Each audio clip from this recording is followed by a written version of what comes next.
अहो, आपण मंदिरात जातो, देवाला नारळ, फुलं, फळं असं काय काय अर्पण करतो, बरोबर?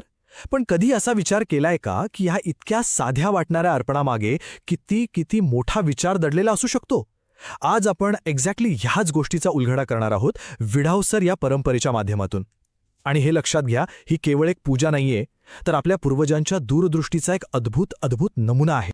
आता हा प्रश्न बघा, साधा वाटतोय ना, पण तो आपल्याला थेट मुळापर्यंत घेऊन जातो. म्हणजे विचार करा, एका विड्याच्या पानात काय असू शकतं? फक्त श्रद्धा, प्रेम, की की याही पलीकडे जाऊन समाजाला एकत्र बांधणारी एक संपूर्ण व्यवस्था? चला तर मग या प्रवासात आपण याच प्रश्नाचं उत्तर शोधूया. तर मग सगळ्यात आधी सुरुवात करूया विडावसर या शब्दाच्या ओळखीने.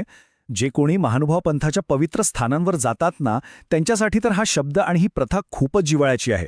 कारण ही केवळ एक परंपरा नाहीये, तर त्या ठिकाणच्या चैतन्याचा जणू एक अविभाज्य भाग आहे. तुम्ही कुठेही जा, पांचाळेश्वरला जा, माहूरला जा किंवा अगदी रुद्धिपूरच्या त्या पवित्र भूमीत पाऊल ठेवा, तुम्हाला ठिकठिकाणी अगदी श्रद्धेने विडा वाहणारे भक्त हमखास दिसतील. म्हणूनच म्हणतो, ही ठिकाणं केवळ दगडविटांची मंदिरं नाहीत, तर त्या जिवंत परंपरेचं स्पंदन आजही तिथे आपल्याला अनुभवायला मिळतं. मग प्रश्न येतो की हा विडावसर म्हणजे नेमकं आहे तरी काय? बरं, अगदी सोप्या शब्दांत सांगायचं झालं ना, तर हा एका भक्तानं आपल्या हृदयातून आपल्या ऐपतीनुसार निसर्गातल्या सुंदर वस्तू, म्हणजे कसं फळं, फुलं आणि सोबत थोडंसं द्रव्य, हे सगळं एकत्र करून परमात्म्याला अर्पण केलेला एक प्रेमळ, भक्तिपूर्ण नैवेद्य आहे. आणि या अर्पणाच्या ताटात काय असतं? तर जणू निसर्गाचं सगळं ऐश्वर्य.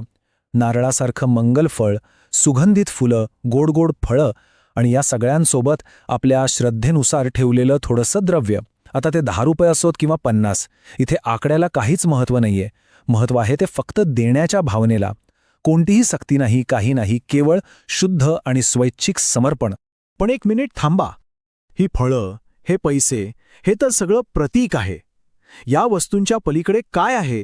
विडावसराचं खरं सौंदर्य, त्याची खरी शक्ती ही दडलीये ती त्या अर्पणामागच्या भावामध्ये.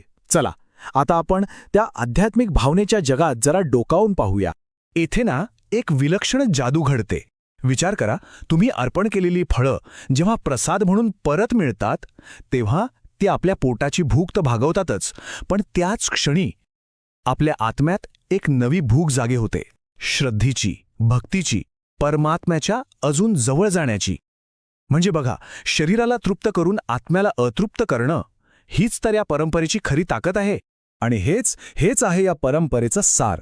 विडा ही भावरूप क्रिया आहे. याचा सरळ सोपा अर्थ काय? तर तुमच्या ताटात काय आहे यापेक्षा तुमच्या मनात काय आहे हे जास्त महत्वाचं आहे. कारण देव तुमच्या वस्तूंचा नाही, तर तुमच्या भावाचा भुकेला आहे. बरं, आतापर्यंत आपण भक्ती आणि भावनेबद्दल बोललो. पण आता एक गोष्ट ऐका. जर मी असं म्हटलं की विडावसर ही केवळ एक धार्मिक क्रिया नाहीये, तर आपल्या पूर्वजांनी तयार केलेली एक परिपूर्ण, एक सामाजिक आणि आर्थिक व्यवस्था होती, तर विश्वास बसेल? चला, या परंपरेमागे दडलेली ती अफाट दूरदृष्टी काय होती तेच पाहूया. बघा, हे शब्द, पूर्वजांचा दृष्टिकोन अतिशय विशाल, उदार, उदात्त व संवेदनशील होता. विशाल, उदार, उदात्त आणि संवेदनशील. खरंच आपल्या पूर्वजांचा दृष्टिकोन तसाच होता. त्यांनी एक अशी व्यवस्था उभी केली जिथे कोणाला मदत करताना त्याचा स्वाभिमान दुखावला जाणार नाही आणि घेणाऱ्याला कधीच कमीपणा वाटणार नाही. अहो, हा विचारच किती महान आहे, नाही का? आता ही व्यवस्था इतकी सुंदर का होती हेच समजून घेऊया. कल्पना करा, मंदिरातील साधूंना आणि त्यांच्या परिवाराला उदरनिर्वाहासाठी मदत करायची आहे, पण ते तर निस्पृह आहेत. ते थेट पैसे स्वीकारणार नाहीत. मग काय करायचं? इथेच आपल्या पूर्वजांनी एक अप्रतिम मार्ग काढला. त्यांनी काय केलं? भक्तानं ते पैसे थेट साधूंच्या हातात न देता देवाच्या चरणी, त्या विड्यावर अर्पण करायचे. आता काय झालं? ते पैसे भक्ताचे राहिले नाहीत, ते देवाचे झाले. आणि मग देवानं दिलेला प्रसाद म्हणून तेच द्रव्य साधू अगदी आनंदाने स्वीकारायचे. बघा, त्यांचा स्वाभिमानही जपला गेला, मंदिराचा खर्चही भागला आणि कोणावरही ओझं आलं नाही. काय विलक्षण आणि स्वाभिमानी व्यवस्था होती! पूर्वजांनी खरंच किती खोल विचार करून ही परंपरा निर्माण केली होती. पण आज आपण त्या विचाराला तितक्याच खोलीने समजून घेतो का, हा खरा प्रश्न आहे. दुर्दैवाने जसा काळ बदलला तसे या परंपरेकडे पाहण्याचे दृष्टिकोनही बदलले. चला पाहूया तर, त्या विशाल दृष्टिकोनाची जागा आजच्या संकुचित विचारांनी कशी घेतली आहे. इथे ना आपल्याला 2 प्रकारचे विचार स्पष्ट दिसतात. एकीकडे आहे विवेकशील दृष्टी, विशाल दृष्टी. ही दृष्टी काय करते तर परंपरेमागचा तो खोल सामाजिक आणि आध्यात्मिक हेतू समजून घेते. आणि दुसरीकडे आहे संकुचित दृष्टी, जी त्या 10-20 रुपयांवर अडकून बसते आणि त्यामागचा तो उदात्त हेतू पाहण्यात पूर्णपणे अपयशी ठरते. आणि हेच तर खरं दुर्दैव आहे. जिथे आपल्या पूर्वजांनी स्वाभिमान आणि समाज जोडण्याचा इतका मोठा विचार केला, तिथे आज काही लोक 10-20 रुपयांवरून वाद घालताना दिसतात. अरे, ते हेच विसरून जातात की मुद्दा पैशांचा कधीच नव्हता. मुद्दा आहे त्यामागे असलेल्या संवेदनशील आणि स्वाभिमानी व्यवस्थेचा आदर करण्याचा. तर मग या सगळ्यातून आपण शिकायचं काय? मुद्दा हा आहे की विडावसराची प्रथा भलेही जुनी असेल, पण त्यामागची जी सेवा आणि समर्पणाची भावना आहे ना, ती आजही तितकीच ताजी आणि आवश्यक आहे. आणि म्हणूनच आज आपल्याला तीच भावना फक्त विड्याच्या अर्पणापुरती मर्यादित न ठेवता तिला अधिक व्यापक स्वरूपात जपायची गरज आहे. आणि विचार करा, विडावसराची ती देण्याची आणि आधार देण्याची भावना आज आपण कुठे कुठे वापरू शकतो. मंदिरांचं बांधकाम असेल, दुरुस्ती असेल, दुर्मिळ ग्रंथांचं प्रकाशन करायचं असेल, भक्तांसाठी अन्नदान करायचं असेल, किंवा ज्ञानसाधना करणाऱ्या साधकांसाठी निवाऱ्याची सोय करायची असेल. मदतीचे असे कितीतरी प्रवाह आहेत जिथे त्या एका विड्यामागच्या उदार भावनेची आज खरंच खूप गरज आहे. आणि एक गोष्ट नेहमी लक्षात ठेवायला हवी, दैवराठीतील कोणतीच क्रिया वाया जात नसते. याचा अर्थ तुम्ही प्रामाणिक भावनेने नावलेला अगदी छोटासा हातभारसुद्धा कधीही वाया जात नाही. तो समाजाच्या आध्यात्मिक आणि सामाजिक जळणघडणीत कुठेतरी कसातरी नक्कीच उपयोगी पडतो. आणि हो, तो आपलंही जीवन समृद्ध करतो. तर आजचा आपला हा उलगडा आपण इथेच थांबवत आहोत. पण जाता जाता एक प्रश्न मागे ठेवून जातोय. आपल्या या समृद्ध परंपरांमागे असलेला हा इतका उदात्त आणि दूरदृष्टीचा विचार समजून घेऊन त्याला आजच्या काळात जिवंत ठेवण्यासाठी आपण काय करू शकतो, यावर नक्की विचार करा. दंडवत. अहो, आपण मंदिरात जातो, देवाला नारळ, फुलं, फळं असं काय काय अर्पण करतो, बरोबर? पण कधी असा विचार केलाय का की ह्या इतक्या साध्या वाटणाऱ्या अर्पणामागे किती किती मोठा विचार दडलेला असू शकतो? आज आपण एक्झॅक्टली ह्याच गोष्टीचा उलगडा करणार आहोत विडावसर या परंपरेच्या माध्यमातून. आणि हे लक्षात घ्या, ही केवळ एक पूजा नाहीये, तर आपल्या पूर्वजांच्या दूरदृष्टीचा एक अद्भुत नमुना आहे. आता हा प्रश्न बघा, साधा वाटतोय ना, पण तो आपल्याला थेट मुळापर्यंत घेऊन जातो. म्हणजे विचार करा, एका विड्याच्या पानात काय असू शकतं? फक्त श्रद्धा, प्रेम, की याही पलीकडे जाऊन समाजाला एकत्र बांधणारी एक संपूर्ण व्यवस्था? चला तर मग या प्रवासात आपण याच प्रश्नाचं उत्तर शोधूया. तर मग सगळ्यात आधी सुरुवात करूया विडावसर या शब्दाच्या ओळखीने. जे कोणी महानुभाव पंथाच्या पवित्र स्थानांवर जातात ना, त्यांच्यासाठी तर हा शब्द आणि ही प्रथा खूपच जिव्हाळ्याची आहे. कारण ही केवळ एक परंपरा नाहीये, तर त्या ठिकाणच्या चैतन्याचा जणू एक अविभाज्य भाग आहे. तुम्ही कुठेही जा, पांचाळेश्वरला जा, माहूरला जा किंवा अगदी रुद्धिपूरच्या त्या पवित्र भूमीत पाऊल ठेवा, तुम्हाला ठिकठिकाणी अगदी श्रद्धेने विडा वाहणारे भक्त हमखास दिसतील. म्हणूनच म्हणतो, ही ठिकाणं केवळ दगडविटांची मंदिरं नाहीत, तर त्या जिवंत परंपरेचं स्पंदन आजही तिथे आपल्याला अनुभवायला मिळतं. मग प्रश्न येतो की हा विडावसर म्हणजे नेमकं आहे तरी काय? बरं, अगदी सोप्या शब्दांत सांगायचं झालं ना, तर हा एका भक्तानं आपल्या हृदयातून आपल्या ऐपतीनुसार निसर्गातल्या सुंदर वस्तू, म्हणजे कसं फळं, फुलं आणि सोबत थोडंसं द्रव्य, हे सगळं एकत्र करून परमात्म्याला अर्पण केलेला एक प्रेमळ, भक्तिपूर्ण नैवेद्य आहे. आणि या अर्पणाच्या ताटात काय असतं तर जणू निसर्गाचं सगळं ऐश्वर्य. नारळासारखं मंगल फळ, सुगंधित फुलं, गोड गोड फळं आणि या सगळ्यांसोबत आपल्या श्रद्धेनुसार ठेवलेलं थोडंसं द्रव्य. आता ते 10 रुपये असोत किंवा 50, इथे आकड्याला काहीच महत्त्व नाहीये. महत्त्व आहे ते फक्त देण्याच्या भावनेला. कोणतीही सक्ती नाही, काही नाही, केवळ शुद्ध आणि स्वैच्छिक समर्पण. पण एक मिनिट थांबा. ही फळं, हे पैसे, हे तर सगळं प्रतीक आहे. या वस्तूंच्या पलीकडे काय आहे? विडावसराचं खरं सौंदर्य, त्याची खरी शक्ती ही दडलीये ती त्या अर्पणामागच्या भावामध्ये. चला, आता आपण त्या आध्यात्मिक भावनेच्या जगात जरा डोकावून पाहूया. इथे ना एक विलक्षण जादू घडते. विचार करा, तुम्ही अर्पण केलेली फळं जेव्हा प्रसाद म्हणून परत मिळतात, तेव्हा ती आपल्या पोटाची भूक तर भागवतातच, पण त्याच क्षणी आपल्या आत्म्यात एक नवी भूक जागे होते. श्रद्धेची, भक्तीची, परमात्म्याच्या अजून जवळ जाण्याची.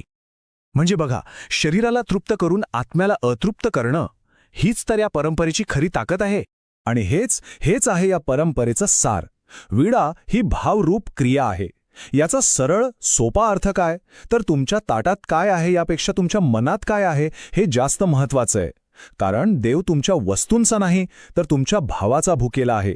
बरं, आतापर्यंत आपण भक्ती आणि भावनेबद्दल बोललो, पण आता एक गोष्ट ऐका. जर मी असं म्हटलं की विडावसर ही केवळ एक धार्मिक क्रिया नाहीये, तर आपल्या पूर्वजांनी तयार केलेली एक परिपूर्ण एक सामाजिक आणि आर्थिक व्यवस्था होती, तर विश्वास बसेल? चला, या परंपरेमागे दडलेली ती अफाट दूरदृष्टी काय होती तेच पाहूया. बघा हे शब्द.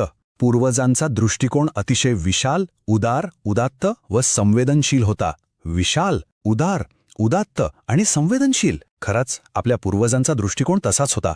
त्यांनी एक अशी व्यवस्था उभी केली जिथे कोणाला मदत करताना त्याचा स्वाभिमान दुखावला जाणार नाही आणि घेणाऱ्याला कधीच कमीपणा वाटणार नाही. हा विचारच किती महान आहे नाही का? आता ही व्यवस्था इतकी सुंदर का होती हेच समजून घेऊया.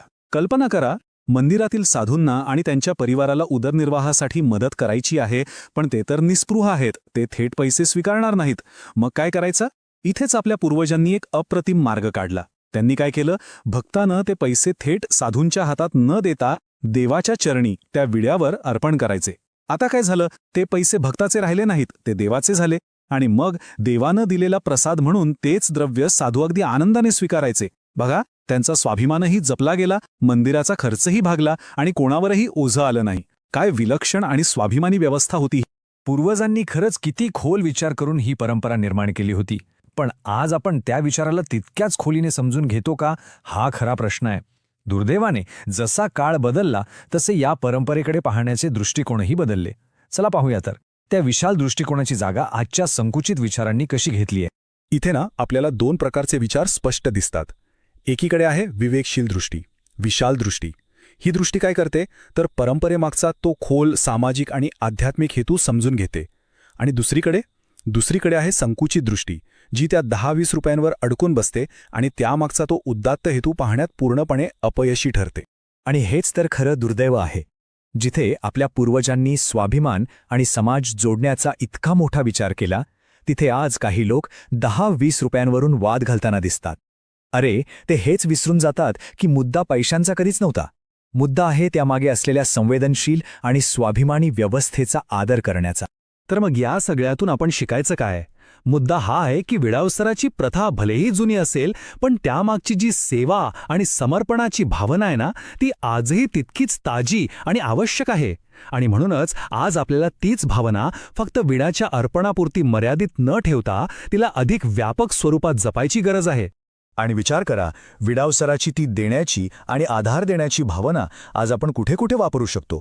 मंदिरांचं बांधकाम असेल, दुरुस्ती असेल, दुर्मिळ ग्रंथांचं प्रकाशन करायचं असेल, भक्तांसाठी अन्नदान करायचं असेल किंवा ज्ञानसाधना करणाऱ्या साधकांसाठी निवाऱ्याची सोय करायची असेल.